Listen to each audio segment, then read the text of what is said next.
कल यहाँ तक हुआ था। इसके आगे आज भगवान क्या बोल रहे हैं? कुछ भी कर लो तो भी रिजल्ट 0 ही मिलेगा। को काहू का नाही प्रीतम जान लो मन माही। अपनी चमड़ी भी उतार कर तुम किसी को दे दोगे तो भी तुमसे खुश नहीं होगा। कारण क्या है? भगवान बोला कुछ भी कर लोगे, आप किसी के लिए कितना कुछ भी करो, अपने खून का आखिरी कतरा भी दे दो, जब तक दोगे तब तक वो खुश होगा, और जिस दिन नहीं दोगे उस दिन बगावत कर देगा। तो भगवान ने बोला, इसलिए बोला को काहू का नाही प्रीतम जान लो मन माही। तुम सोचते हो किसी को दे के लेके खुश हो जाए, कर लेंगे, नहीं। तुम जब तक दोगे तब तक खुश होगा, और जिस दिन देना बंद किया उस दिन दुश्मन हो जाओगे। तो कहा अभी समझ लो, अच्छा है कि तुमने अगर अपनी चमड़ी भी उतार के दे दी और अपने खून का आखिरी कतरा भी दे दिया और सोचा इसको हम खुश कर दें। दुनिया में कोई व्यक्ति आज तक किसी को खुश कर पाया है? नहीं। वो खुश कब तक है? जब तक तुम उसकी मन की कर रहे हो। बस जिस दिन उसकी मन की नहीं करोगे उसी दिन से वो तुम्हारी बात शुरू कर देगा। तो इसीलिए बोला अपने को खुश कर लो, दुनिया को खुश करने की कोशिश नहीं करो, क्योंकि अगर तुम खुश हो जाओगे तो तुमको दुनिया खुश नजर आएगी, अगर तुम दुखी रहोगे तो तुमको दुनिया दुखी नजर आएगी। इसलिए दूसरों को खुश करने की कोशिश नहीं करो। फिर भगवान आगे क्या बोल रहे हैं?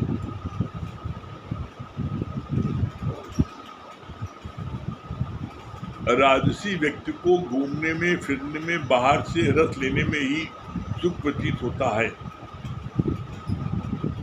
संत जब राजा के महल में गया तो संत ने अपने मुख पर कपड़ा रख लिया। मुझे तो यहाँ बदबू आती है। राजा हैरान हो गया, सोचा यहाँ तो अगरबत्ती, चंदन, इत्र की खुशबू आती है। राजा को संत चमारों बस्ती में ले गया। राजा ने नाक पर कपड़ा रख लिया। तब संत ने बताया चमार तो इसी बस्ती में मौज में बैठे हैं, पर तुम्हें चमड़े की बास आती है। ऐसे ही आपके महल में मुझे विषयों की दुर्गंध आती है। यहाँ पर बताने का अभिप्राय गुरु का ये है, जैसा माहौल होता है जिसके घर का, वैसी वहाँ पर उसको जो है लोगों को एहसास होता है। तो राजा के महल में जब संत गया तो उसको वहाँ पर जो है विषय विकार की गंध बहुत आ रही थी, बहुत गंध उसको आ रही थी। वो इतनी गंध आ रही थी कि वो जो है अपने नाक पर उसने कपड़ा रखा, नाक पर कपड़ा रख लिया कि बर्दाश्त के बाहर हो गया। तो राजा को बड़ा ताजुब हुआ कि नाक पर कपड़ा रखे, अरे यहाँ तो कितना महल में इतनी सुगंध है, इतनी छिलका है, सेंट इसकी सुगंध आ रही है अगरबत्ती की सेंट, और ये जो है इतना कह रहा है कि बदबू आ रही है। तो राजा को बड़ा बुरा लगा। जब बुरा लगा तो उसने बोला तुम्हारे महल में मुझको बदबू आ रही है, देहाध्यास की, विषय विकार की, गंध की बदबू आ रही है। तो आप कैसी बात करते हैं? हम तुमको ऐसे नहीं समझोगे, हम तुमको प्रैक्टिकल में दिखाते कैसे बदबू आ रही है। तब राजा जो है कहा कि आप निकालिए पालकी, हमारे साथ चलिए। और राजा को संत जी अपने साथ में चमारों को बस्ती ले गए, जहाँ चमार लोग चमड़े को धो रहे थे, वहीं खा रहे थे, पी रहे थे, सो रहे थे, आराम कर रहे थे। और राजा जैसी चमारों की बस्ती शुरू हुई, इतनी गंध आई, नाक बंद कर लिया, रुमाल रख लिया। तो कहा कैसी बात कर रहे हैं, किसे, कहाँ गंध कहाँ है? अरे कहाँ आप लेते हैं, इतनी गंद की मुश्किल है चलना। कहा कि आपको जवाब मिला, यहाँ पर जैसे आपको चमड़े की इतनी गंध आ रही है कि आप नाक पर रुमाल रख लिया और आपको यहाँ पर चलना मुश्किल लग रहा है, लेकिन आपको लग रहा है, लेकिन जो चमार लोग हैं, जो चमड़ा धो रहे हैं, उनमें खा रहे हैं, सो रहे हैं, उन्हें तो बदबू नहीं लग रही है। तो कहा ठीक इसी प्रकार से तुम्हारे महल में हमको विषय विकारों की देहधास की बदबू आ रही थी, तो यहाँ पर तुम्हें बदबू आ रही चमड़े की, तुम्हारे वहाँ बदबू आ रही थी देहधास की, विषय विकारों की। ऐसे समझे तब राजा का जो है विवेक जागी। तो जहाँ ये बात है तो बोला, इसीलिए बोला कि संत कुछ भी कहते हैं तो संत की हर बात में रहस्य होता है। तो संत की बात को मानो, उसकी बात को जो है डिनाई नहीं करो। अगर तुमने डिनाई किया तो संत जो है तुम संत से पूछ सकते हो। जैसे राजा ने उन्होंने पूछा कि आप मेरे महल में कहते बदबू आ रही है, गंध आ रही है, यहाँ तो सेंट है, अगरबत्ती है, खुशबुत्ती आ रहा, फिर गंध आ रही है। तो राजा ने जब प्रश्न किया तो राजा को संत ने प्रैक्टिकली साबित कर दिया ना। चमड़े की बस्ती ले गया और दिखाया कि वहाँ पर देखो कितनी बदबू उसको आ रही है, जाना मुश्किल हो रहा है। तो संत के हर बात में रहस्य होता है और उसकी बात को कभी भी हल्के में नहीं लेना। वो उस बात को तुमको विश्वास नहीं होता तुम पूछ सकते हो और संत साबित कर देगा। जैसे गुरु कहता है सागर का पानी मीठा, तो जितने लोग भी सागर समुद्र के किनारे गए, समुद्र के पानी को पिया है तो पानी इतना खारा है कि कोई आधा गिलास पानी नहीं पी सकता। समुद्र का इतना नमकीन पानी होता है और खारा होता है। और गुरु कह रहे सागर का पानी मीठा, एकदम अपोजिट है। तो गुरु से प्रश्न किया कि गुरु जी आप कहते हैं खारा है, लेकिन हमने पिया बड़ा ही खारा पानी है, मीठा कैसे? तब गुरु ने समझाया कि सागर में से ही सूर्य जल को सोखता है और सोख करके बादल बनता है। बादल बनता है तो काले काले बादल आते हैं, और जब यही पानी समुद्र का पानी सोख लेता है समुद्र, उसके बाद जब बारिश करता है तो मीठा करता है। आप कभी देख लो, बारिश में अगर आप भीगो तो जब पानी आपके सिर से आपके मुख में एक आध बूंद जाता है, देखो हल्का मीठा होता है। वो मीठा और बड़ा मज़ा आता है। जब बारिश कम होती है तो बड़ा भीगने बड़ा मज़ा आता है, क्योंकि वो पानी ऊपर से छन छन के आपके मुख में जाता है, हल्का हल्का मीठा। तो इसीलिए कहा गुरु जो बात कहता है, गुरु की बात को मान लो। क्यों मान लो? क्योंकि गुरु जो कहता है सत्य कहता है, लेकिन मेरी बुद्धि इतनी अभी समझने लायक नहीं है जिसके कारण हम समझ पाए। तो जहाँ पर समझ आता है गुरु से हम पूछ लें तो गुरु हमको समझा देगा। जब उसने पूछा नहीं कि सागर पानी मीठा कैसे, बोला समुद्र से ही सूर्य पानी सोखता है, और वही सोखा हुआ पानी जो है क्या होता है, जब सोख लेता है बादल बन जाते हैं, और बादल बन जाते हैं तो बादल काले हो जाते हैं, और जब बरस जाते हैं सफेद जाते हैं। तो यहाँ दूसरा सिद्धांत क्या है कि जब देखो उसने सूर्य ने पानी को सोखा तो बादल जो सफ़ेद था वो काला हो गया। क्यों? क्योंकि उसने लिया, तो लेने वाला हमेशा काला हो जाता है और देने वाला हमेशा गोरा हो जाता है। तो अगर गोरे होना चाहते हो तो हमेशा दो, लेने ही नहीं सोचो। तो समुद्र जो है देखो, पानी उसने लिया बादल ने तो काला था, लेकिन बारिश हो जाता है तो सफेद हो जाता है। तो यहाँ भगवान आगे क्या बोलते हैं,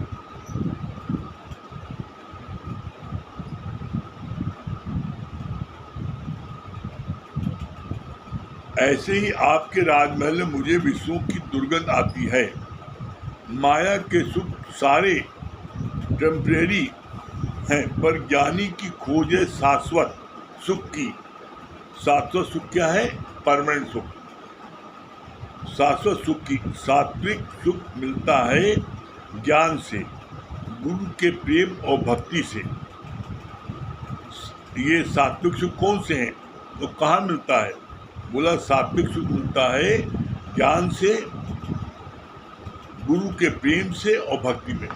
गुरु से कोई प्रेम करता है, भक्ति करता है, तो आप देखो कभी आप, हम इसीलिए बार बार कहते हैं जब भजन गाओ तो गुरु के महिमा भजन गाओ। आप कभी चेक कर लेना, जब आप गुरु के महिमा भजन गाओगे तो आपकी आंखें नम हो जाएंगी। आप गुरु के, जब आप गुरु के उसमें आप जब प्रशंसा में आपको जब बताने लगोगे तो आपकी आंखें भीग जाएंगी। क्यों? क्योंकि जब आप बताने लगते हो तो आपको अपनी मछानी याद आ जाती है कि हम क्या थे, आज क्या हो गया, क्या थे, क्या बना दिया गुरु ने, जबकि मैंने कोई मेहनत नहीं की। तो उस समय हमें गुरु का एक एक जो रोम रोम से शुक्राना मानते हैं, तो उसमें न चाहते हुए भी आंखें भीग जाती हैं। तो इसीलिए जब कभी भजन आप गाओ तो हमेशा गुरु का भजन गाओ। गुरु का भजन गाने में हमने ये बात अपने जीवन में अनुभव की है। जैसे ये भजन है, क्या कहूँ कौन सी दौलत है गुरु, मेरा जीवन मेरी दुनिया मेरी जन्नत है गुरु। इसमें लास्ट लाइन क्या बोलते हैं, मेरा सब कुछ है गुरु, मेरा सब कुछ है गुरु। तो जो ये भजन गाओ ना, तो ये भजन गाते गाते तीसरे स्टैंडर्ड जब आप आइए ना, तो अंदर से एकदम बिल्कुल मन भीग जाता है। तो जब भी भजन गाओ अपनी उन्नति के लिए हमेशा गुरु भजन गाओ। जब अपनी उन्नति के लिए आप गुरु भजन गाओगे तो आपको निश्चित आपको आनंद की प्राप्त होगी। करके देखो, अगर आपको आनंद की प्राप्त हो तब करना, निश्चित आपको आनंद मिलेगा। हम जो है ना, हम क्या है, हम और इधर उधर भजन गाने लगते हैं, कोई फायदा नहीं। इधर उधर भजन गाने से कोई फायदा नहीं। क्यों फायदा नहीं है? क्योंकि और जो भजन गाएंगे कोई हमें कोई फिल्मी यहाँ पर कोई टिकट थोड़ी लोगों को देना हमें, या हमें वाहवाही कमानी है। जब कभी भी आप बैठो तो एक बात हमेशा याद रखो, हम अपनी उन्नति के लिए सत्संग गा रहे हैं, हम अपनी उन्नति के लिए भजन गा रहे हैं, हम अपनी उन्नति के लिए ज्ञान सुन रहे हैं। जब आप ऐसा सोचोगे तो आपकी उन्नति तेजी से होती जाएगी। और आप भी सोचोगे कि नहीं हम इनके लिए आ रहे हैं, तो फिर क्या होगा, जिस दिन आपको सुख मिलना बंद होगा उस दिन आनंद बंद कर दोगे। हमें अपनी उन्नति देखनी है। हम बैठते हैं तो हम अपने स्वांतः सुखाएं, हम अपनी उन्नति के लिए बैठते हैं। हम ऐसे थोड़ी नहीं कि एहसान करेंगे, पर नहीं, बल्कि हम तो ऐसा फील करते हैं, हम सबका बड़ा एहसान मानते हैं। क्यों मानते हैं? क्योंकि अगर आप ना आते तो हम किसको सुनाते हैं, आप ना सुनते तो किसको सुनाते हैं। तो गुरु अपने अहंकार को हटाने के लिए हमेशा भक्तों के लिए कहता, नहीं तुम ना होते तो हम किसको सुनाते। लेकिन फिर भक्तों का काम है, भक्त कहेंगे नहीं कि हाँ ना आते तो तुम कहाँ सुनाते हो। अहंकार नहीं करना है, भक्त को ये कहना है, गुरु जी अगर आप न होते तो मैं ज्ञान कौन देता। तो जिससे कि भक्ति बच गया और गुरु बच गया। क्यों? अगर तुमने अहंकार किया, जिसने भी अहंकार किया, तो फिर उसका भगवान का भोजन है अहंकार। जिस दिन तुमने अहंकार किया, आप देख लेना दूसरे दिन आप नहीं आ पाओगे। दूसरे दिन आपको कहीं कोई न कोई बवाल हो जाएगा, कहीं सर दर्द होगा, कहीं कुछ होगा, और आप सत्संग आना भूल जाओगे। तो इसलिए सत्संग मिले, गुरुजी आपकी कृपा से सत्संग मिले, आपके लाख लाख शुक्राना। आज वाणी मिली, गुरुजी आपका लाख लाख शुक्राना। ऐसा मानोगे तो आपको आनंद की प्राप्ति होगी। बाकी आगे अभी भैया बताएंगे।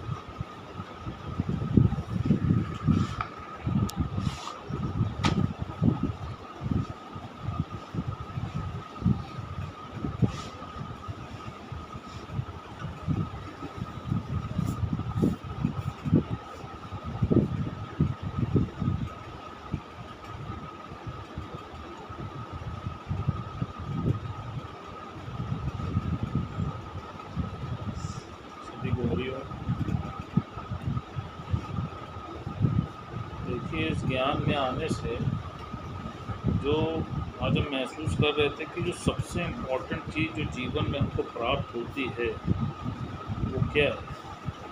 वो है निर्भयता। आप देखिए कि अगर आप ज्ञान को वाकई मनमना भाव से ग्रहण करिए तो गारंटी है कि आप कहीं पे भी एक लेश मात्र भी आपके अंदर भय जो है वो व्याप्त कर नहीं सकते। गारंटेड ही। भयभीत कौन होता है? भयभीत वही होता है जिसके अंदर अंधकार होता है, और जिसके अंदर ज्ञान आ जाता है तो आप समझ लीजिए वो जीवन में कभी भयभीत नहीं हो सकता। और न ज्ञानी को कोई भयभीत कर सकता है। ज्ञानी न किसी से डरता है और न किसी को डराता है, वो अपनी समाधि में रहता है। भगवान बहुत अच्छा जिस पे बता रहे थे, कहा कि वो यूनान का बादशाह था और उसको बोला किसी ने कि जाओ, जा करके एक सच्चा संत लेके आओ। तो कहा संत कहाँ मिलेगा? तो पता चला कि संत तो हिंदुस्तान में मिलेगा। तो कहा ठीक है। तो वहाँ से वो हिंदुस्तान भागा और अपनी उसी वेशभूषा में तलवार भाला गदाला लेके वो यहाँ पर आया। और आने के बाद उसने एक संत के पास पहुँचा और उससे बोला कि चलो मेरे साथ यूनान चलो। तो संत बोला क्यों चलूं, तुम कौन? तो कहा मैं यूनान का बादशाह। कहा यूनान का बादशाह? कहा मुझको तो तुम फकीर लगते हो। उसको बड़ा क्रोध आया। कहा मुझको ये फकीर कह रहा है? कहा हाँ। कहा मुझको तुम भिखारी लगते हो, तुम मुझसे मांग रहे हो, मैं तुम्हारे साथ क्यों चलूं? तो फिर उस बादशाह ने संत से पूछा कि अच्छा तुम कौन हो? तो कहा मैं बादशाह हूँ। कहा तुम कैसे बादशाह हो? तुम्हारे पास तो न सैनिक है न सेना है, तुम कैसे बादशाह हो? तो कहा कि तुम्हारा द्वेष सबसे है, तो तुम अपनी सुरक्षा के लिए सैनिक भी रखे हो और सेना भी रखे हो। कहा मेरा किसी से द्वेष है ही नहीं, मुझे इसकी आवश्यकता ही नहीं है, मैंने इसीलिए किसी को अपने साथ नहीं रखा है, मैं स्वतंत्र हूँ, मैं अपनी इच्छा का मालिक हूँ, मैं उसका गुलाम नहीं हूँ, मैं बादशाह हूँ। अब उसको बड़ा क्रोध आया कि ये इतनी निर्भयता से मुझसे बात कर रहा है और पूरे विश्व में किसी की हिम्मत नहीं है कि वो उससे इस कदर बात करे। तो क्रोध में उसने अपनी तलवार निकाली और उसके गर्दन पर रख दी। कहा चलो नहीं तो मैं तुमको मार दूंगा। तो वो संत क्या बोला, वो हंसने लगा। कहा कि ऐसी कोई शक्ति ही नहीं हुई जो मुझको मार सके, और वो हंसने लगा। तो उसके उस निर्भयता को देख करके वो जो बादशाह था वो अवाक रह गया और उसके चरणों में गिर पड़ा। उसको ये महसूस हुआ कि ऐसा सच्चा व्यक्ति भी कोई हो सकता है। उसने अपने जीवन में इस टाइप का कोई व्यक्ति ही नहीं देखा था। तो भगवान ने क्या बोला, कहा जो सच्चा संत होता है, देखो वो व्यक्ति को नहीं देखता है, वो उस शक्ति को देखता है। वो क्यों भयभीत नहीं हो रहा है? क्यों? क्योंकि वो उसके अंदर उस शक्ति को देख रहा है। तो भगवान ने बोला कि देखो, डू और डाई, तुम अपने अंदर झांक के देखो कि क्या तुम किसी भी लक्ष्य को प्राप्त करने के लिए तुमने कितना पुरुषार्थ किया है। तुम अपने से इसको जांच के देखो, अपने से बात करके देखो कि तुम उसके लिए कितना एफर्ट कर रहे हो। तो भगवान ने यही बोला, कहा डू और डाई, करेंगे या मरेंगे। कहा बीच वाला व्यक्ति कभी जीवन में किसी भी लक्ष्य को प्राप्त नहीं कर सकता। और जब तक तुम्हारे अंदर परमात्मा को प्राप्त करने का दृढ़ संकल्प नहीं होगा, आत्मविश्वास नहीं होगा, तो तुम जान लो कि तुम परमात्मा को कभी भी प्राप्त नहीं कर सकते हो। कहा भगवान ने अभी भी अपने अंदर झांक के देखो कि तुमको दुनिया से क्या चाहिए। अगर तुमको कुछ भी चाहिए तो उस बादशाह की तरह तुम भी भिखारी हो। का चाहना केवल धन की थोड़ी नहीं होती है, चाहना प्रतिष्ठा की होती है, चाहना प्यार की होती है, चाहना सेवा भावना की होती है, चाहना बहुत तरीके की होती है। और तुमको किसी तरीके की भी अगर चाहना की नीड है तो तुम भी उसी के समान भिखारी हो। और जब तक तुम कोई चाहना पाल के बैठे हो, तुम्हें कभी भी वो परम सुख नहीं प्राप्त हो सकता। कहा उसके पहले, सबसे पहले तुमको अपनी चाहना को त्यागना पड़ेगा। भगवान ने क्या बोला, भगवान कृष्ण ने अर्जुन से गीता में क्या बोला है कि हे अर्जुन, तुम मेरे इस कार्य में आगे बढ़ो, मैं तुम्हारे योगक्षेम का भार स्वयं उठाऊंगा। लेकिन गुरुजी ने क्या बोला, गुरुजी ने कहा इसकी भी इच्छा रख के मत बैठना कि भगवान तुम्हारे योगक्षेम का भार उठाएगा। अर्जुन को तुम पूरी तरह से वॉच करना कि देखो अर्जुन कितना निरीक्षा था, और तुम हर चीज में अपनी इच्छा रख के बैठे हो। तो जब तुम इच्छा रख के बैठे हो तो इच्छा तो पूर्ति कभी किसी की नहीं होती। फिर भगवान ने कहा जब तुम निरीक्षा भाव से परमात्मा के उस कार्य को करते हो तो परमात्मा स्वतः तुम्हारे योगक्षेम का भार उठा लेता है, तुम्हें कहने की आवश्यकता नहीं पड़ती है। भगवान ने यहाँ तक कहा कि देखो कि भगवान ने आज दिन तक जिस किसी ने उससे मदद मांगी तो क्या उसने उसकी मदद नहीं की? ये तुम्हारे जीवन में आज से पहले जितनी बार भी संकट आया, तुमने जब जब भी ईश्वर को पुकारा तो क्या उसने तुम्हारी मदद नहीं की ना? तभी तो तुम यहाँ बैठे हो। तो कहा इसी प्रकार जब तुम सच्चे मन से, सच्चे हृदय से उस परमात्मा के कार्य में लग जाते हो तो परमात्मा तुम्हारे योगक्षेम का जो भार है उसको उठाता है और उसके लिए तुम्हें उससे कहने की आवश्यकता नहीं पड़ती है। भगवान ने योगक्षेम का जो मतलब बताया बहुत अच्छा, कहा योग का मतलब है कनेक्शन और क्षेम का मतलब है सलामती। मतलब कि तुम्हारे परमात्मा से कनेक्शन की जो सलामती है वो निरंतर बनी रहे, वो टूटने ना पाए। और हमारे साथ क्या होता है कि हम बार बार किसी इच्छा के कारण हमारी परमात्मा से वो कनेक्शन टूट जाता है। तो जब आपका कनेक्शन गॉड से टूट जाता है तभी तो आप भ्रमित होते हैं, तभी तो आप कष्ट में आते हैं। तो गुरु जी का कहना है कि भगवान ने जो गीता में बोला है योगक्षेम का मतलब कि परमात्मा से तुम्हारी जो कनेक्टिविटी है वो निरंतर बनी रहे, उसका भगवान भार उठा लेता है। और वो तब उठाता है जब तुम परमात्मा के उस कार्य में आगे बढ़ जाते हो और तुम सौंप के तो देखो। फिर सबसे बड़ी बात यह है कि हम सब बैठे हैं, आप अपने से आज पूछिए कि वाकई क्या आपने परमात्मा को अपना योगक्षेम का भार सौंपा है? किसी ने नहीं सौंपा। अभी भी एक कुंडा हम पकड़े रहते हैं। भगवान ने बोला, कहा कि जैसे तुम नाव पे बैठते हो तो तुम नाविक से क्या कहते हो कि हमको उस पार उतार दो, लेकिन कंडीशन ये है कि ये नाव का ये छोर छूटने ना पाए। तो कहा ऐसा हो सकता है क्या? कहा तुम कभी भी पूर्ण समर्पण करके बैठे ही नहीं हो और जिस किसी ने भी पूर्ण समर्पण किया है, आप कहीं पे भी देख लो, तो क्या भगवान ने उसकी मदद नहीं किया है क्या? आप अपने अंदर से कुछ झांक के देखो। और कहा कि फिर तुम सोचो अज्ञानता में तुम फिर कहाँ पर समर्पण करते हो? अपने बच्चे के आगे समर्पण करते हो, अपनी पत्नी के आगे समर्पण करते हो, अपने मित्र के आगे समर्पण करते हो। कहा इनके प्रति तुम्हारा समर्पण सच्चा है, लेकिन परमात्मा के प्रति तुम्हारा समर्पण सच्चा नहीं है। तो जब तुम्हारा उसके प्रति समर्पण सच्चा नहीं है तो वो कैसे तुम्हारा योगक्षेम उठाएगा?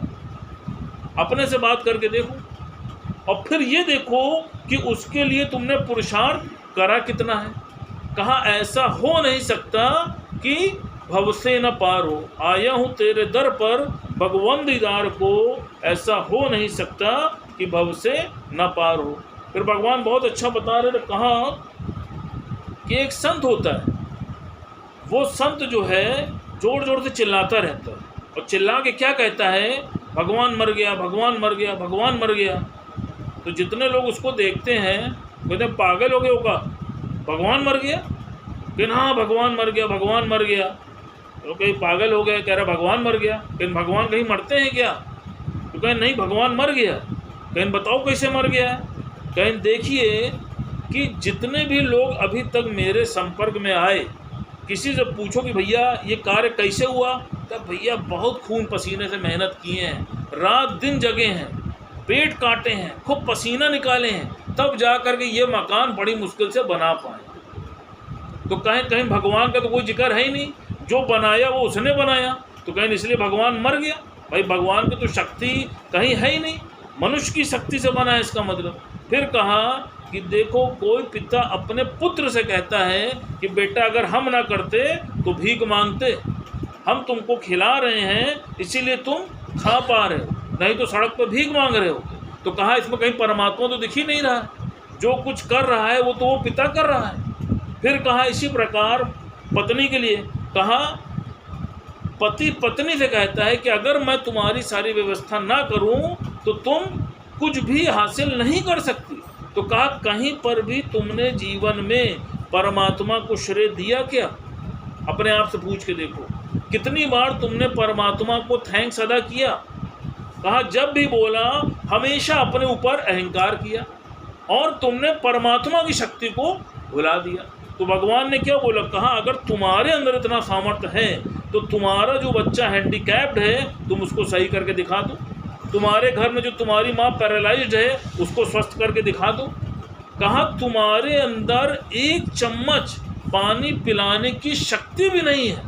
सोचो जब कोई व्यक्ति मुर्दा हो जाता है तो एक बूंद पानी का भी तुम उसके मुख में डाल नहीं पाते, सोच के देखो, और अहंकार कितना करते हो। तो वही बोला, कहा कि देखो, इसीलिए गुरुजी ने बोला do not pray God, always praise God. हमेशा परमात्मा को आगे रख के चलो, और अगर कुछ बोलना है तो हमेशा गॉड के प्रति थैंकफुल रहो, अपने उस अहंकार को मिटाओ। और मनुष्य के साथ सबसे बड़ी दुविधा यही है कि वो हमेशा अपने को आगे करता है और परमात्मा को पीछे करता है, और जब वो ऐसा करता है तब देखो वो मुंह की खाता है।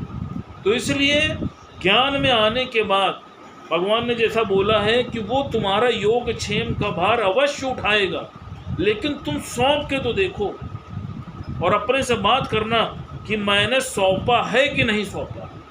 और अगर सौंपा है तो ऐसा असंभव है कि परमात्मा तुम्हारे योग क्षेम का भार ना उठाए, इम्पॉसिबल है।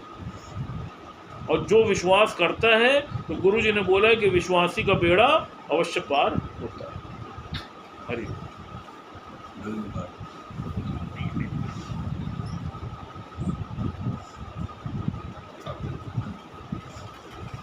सत्प्रिय भजन गाएंगे, सुनाइए।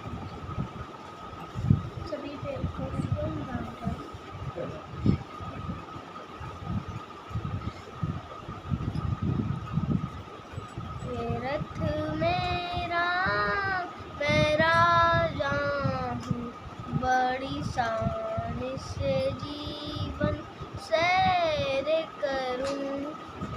रथ मेरा मैं राजा हूँ, बड़ी शान से जीवन सैर करूँ। ये इंद्रियां हैं घोड़े गलत नहीं दौड़े, लगाम मेरी गुरु ने पकड़ी है।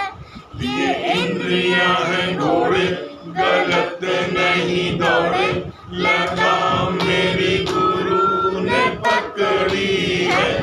मैं मन बुद्धि का साक्षी हूँ, बड़ी शान से जीवन सैर करूँ। मैं मन बुद्धि का साक्षी हूँ, बड़ी शान से जीवन सैर करूँ।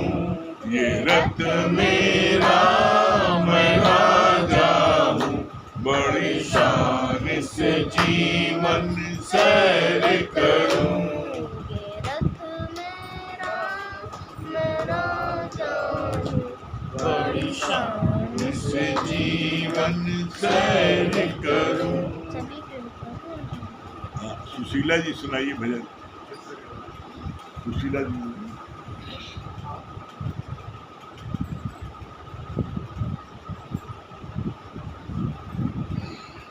सुशीला जी।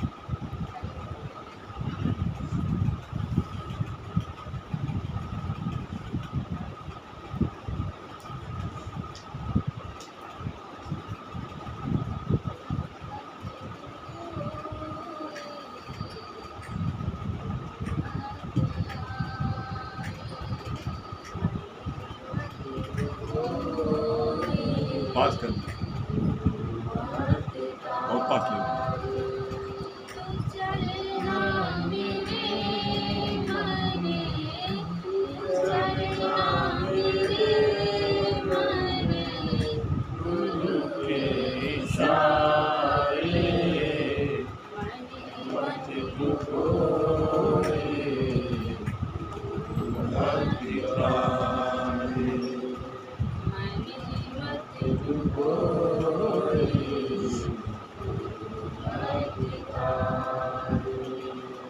चलना मेरे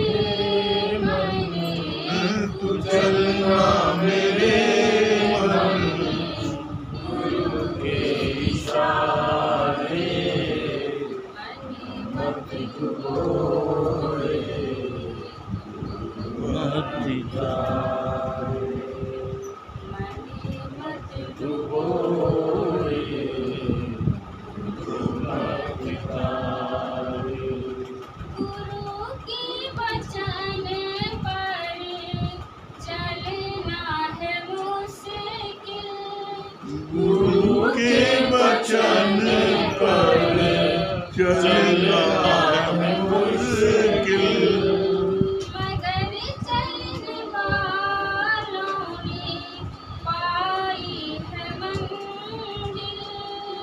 मगर चलने वालों ने पाई है मंजिल। जो माने गुरु की बात, जो माने गुरु की बात, वो प्रेमी रहावे।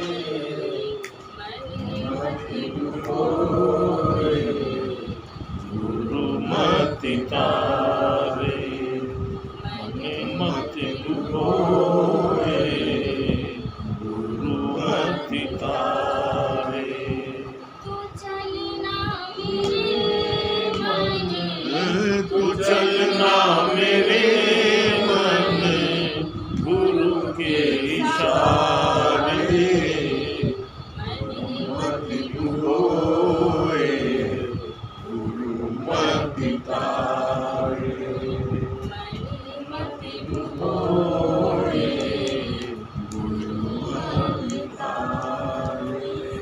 बड़ी सीधी साधी है बातें गुरु की।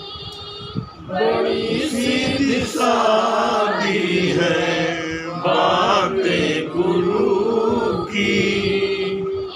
एक वचन में है करामत गुरु की। एक एक वचन में है करामत गुरु की। कोई बिरलाही, कोई बिरलाही समझे सारे। मति डुबोए, गुरु मति तारे। मति डुबोए, गुरु मति तारे। तू चलना मेरे मन, तू चलना मेरे मन, गुरु के इशारे। मति डुबोए, गुरु मति तारे। जब जब मन की मानी धोखा ही खाया। जब जब मन की मानी धोखा ही खाया। सही रास्ता तो मेरे गुरु ने दिखाया। सही रास्ता तो गुरु ने दिखाया। कोई भाग्यशाली, कोई भाग्यशाली समझे इशारे। मति डुबोए, गुरु मति तारे। मति डुबोए, गुरु मति तारे। तू चलना मेरे मन, तू चलना मेरे मन, गुरु के इशारे। मति डुबोए, गुरु मति तारे। मति डुबोए, गुरु मति तारे।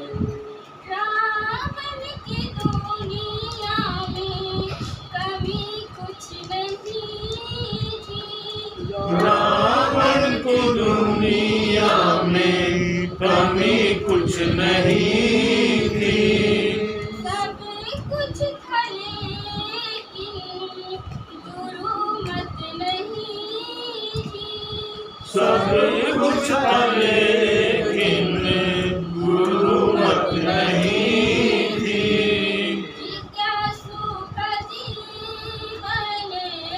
जिज्ञासु का जीवन गुरु ही सवारे। डुबोए, गुरु मत तारे, मने मत डुबोए, गुरु मत तारे।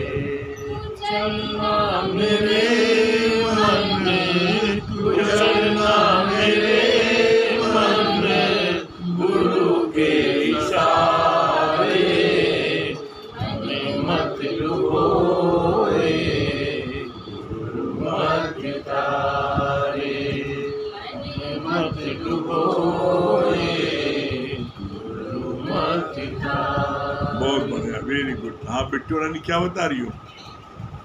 चार्टर्ड अकाउंटेंट साहब ज्ञानी जो होता है उसे किसी भी चीज का भय नहीं होता है क्योंकि उसके अंदर से अंधकार निकल गया होता है। बहुत सुंदर। Lakshmi ji chartered accountant mummy बहुत अच्छा लगा है कि जो है उसको परिश्रम मांगे और वो कभी किसी से डरता नहीं, दूसरे को डराता है। जैसे कि राजा ने तलवार रखा तो खुद ही डर गया कि ये इतना निर्भय कैसे होकर बोल रहा है। हाँ संगीता रानी बहुत अच्छी बात लगी कि हम ज्ञान जब सुनते हैं तो अपने मन को सुनाए कि हम ज्ञान अपने लिए सुन रहे हैं, भजन अपने लिए गा रहे हैं, जो कर रहे हैं अपने लिए। हाँ संजय भैया गाने में हमेशा डटे रहें। संजय भैया हरिओम गुरु। ये बात अच्छी लगी जैसे आपने बताया कि राजा वाली बात की, वहाँ पर उसको बदबू आ रही थी। उसी तरीके से हम लोग को भी अभी संसार में अब धीरे धीरे जब जानकारी हुई तब अब लग रहा है वहाँ पे बैठने का मन नहीं करता है। जहाँ अपना सब प्रेमी मिले वहीं बैठने का मन हाँ करता है। नरेंद्र भाई, नरेंद्र भैया क्या बता रहे हैं? बहुत अच्छा आपने बताया कि तो काहू को नारी प्यारे एकम जान लो मन माने। जब तक आपसे स्वार्थ पूरा होता है तब तक कोई चीज है, नहीं तो नहीं होता। हाँ द्वारका भैया अच्छी लगी और जो है दूसरी बात ये अच्छी लगी कि जो है राशि प्रकट का व्यक्ति जो है बाहर ही जैसे घूमने फिरने में बाहर ही आनंद ढूंढता है। अमित भैया ने एक बात और अच्छी बताई कि आपको भयभीत कब लगता है, जब आप अंधकार में रहते हैं। हाँ द्वारका भैया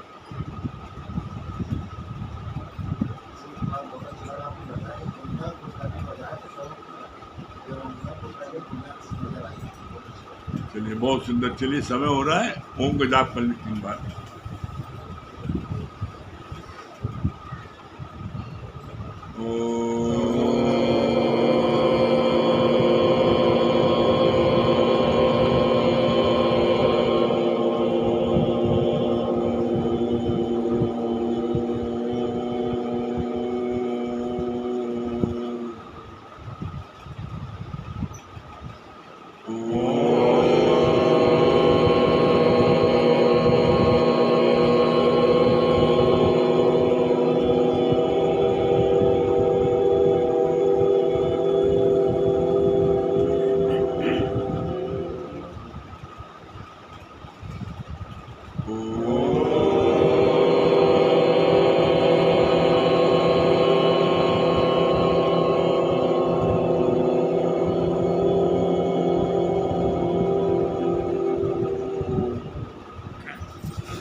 सही प्रेमी भारी हो राम।